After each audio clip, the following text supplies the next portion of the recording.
Yine yollarına daldım, bir nağıl kimi varlar. Son bakışlarında kaldım,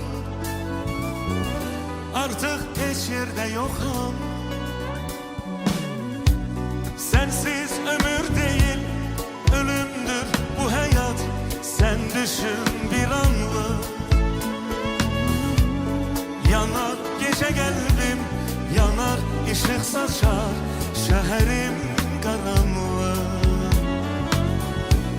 Sensiz ömür değil, ölümdür bu hayat.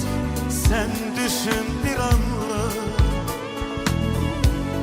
Yanar gece geldim, yanar ışık saçar şehrim karanlık.